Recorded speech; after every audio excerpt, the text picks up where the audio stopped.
Ahora, nos cuenta el Padre Eterno, porque si la vestimenta luego se lleva a casa al niño que está muriendo, porque luego está todo testimoniado, le ponen la tela de Padre Pío, el niño se cura, ¿qué puede hacer el pobre Padre Pío? Debe aceptar que lo dejen desnudo.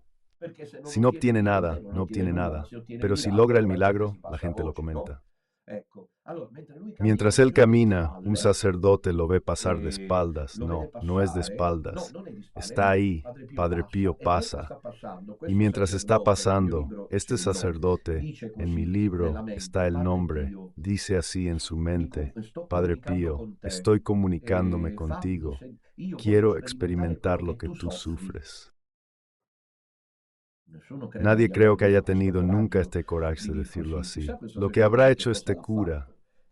Bueno, mis queridos, el Padre Pío, es decir, este sacerdote, cuenta que en un instante se sintió como si su cuerpo estuviera aplastado, se sintió como sumergido en una caldera de aceite hirviendo, se sintió como si ya no tuviera aliento, un sufrimiento, un dolor, una inmolación que no podía imaginar. Le dijo que duró un par de instantes. Y entonces, siempre con la mente, él gritó a Padre Pío: Basta, Padre Pío, basta. Padre Pío se volvió, se lo miró y continuó. Y luego en los diálogos con Cleonice Morcaldi sobre la misa que celebraba Padre Pío dice que siente que quiere embriagarse de dolor. Y esa es una carretera, pero así es, queridos hijos, si no es charla. Si no es un programa de Mauricio Costanzo, continúo en la iglesia, que hay que salvar, y hay que salvar, como veremos ahora, en la dirección correcta. Entonces, el Padre Pío, que no se equivocó sobre las cosas más importantes como la que ahora vamos a tratar, no se equivocó.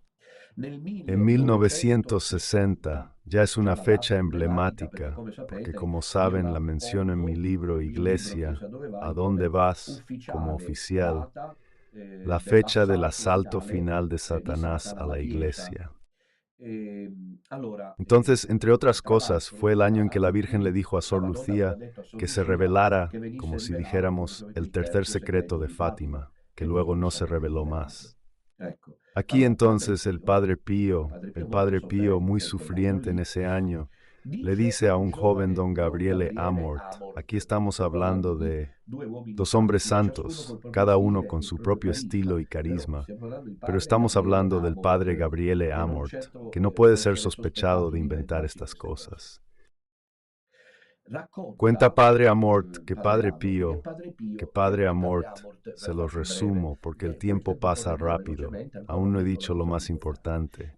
Sin embargo, las premisas eran importantes, sobre todo aquella de que la iglesia se salva con el sacrificio, el dolor, la oración, la inmolación, no con mesas redondas ni con debates de ningún tipo. Entonces don Gabriele Amort le dice a Padre Pío, que lo conoce desde hace años. Don Gabriele Amort iba a ver a Padre Pío desde muy joven. Padre, pero en esta etapa los veo sufrir mucho, más o menos con estas palabras. Padre confirms, mirándolo. Y luego, después de un par de instantes como Jesús con Juan, siente casi la necesidad de confesar el motivo de su sufrimiento. ¿Sabes, Gabriele, el hecho de que el Padre Amort quisiera traerte lo que decía el Padre Pío con la afirmación, sabes, Gabriele, tan confidencial, coloquial, demuestra cuánto le prestó atención a esto. Prestó atención a reproducir exactamente lo que dijo el Padre Pío. De lo contrario, empezaría de inmediato a decir la frase en lugar de muerte, porque evidentemente le quedó grabado que el Padre Pío comienza diciendo, sabes, Gabriele, como para decir tú, como estar. Pero sabes, es una forma, es un inicio para decir, si pudiera contarte todo, pero que no te lo diga, ¿entiendes? O sea, sabes, Gabriele, el barco que se abre y la frase es impactante. Padre Pío no es un recién llegado, no en un periódico, no se dijo en un debate político, televisivo, periodístico. Padre Pío es Spring, sai Gabriele es Satanás. La ataque también es Satana, como decir que ya tú, Gabriele, y todos los demás deben entender a qué me refiero. Porque no es un ataque,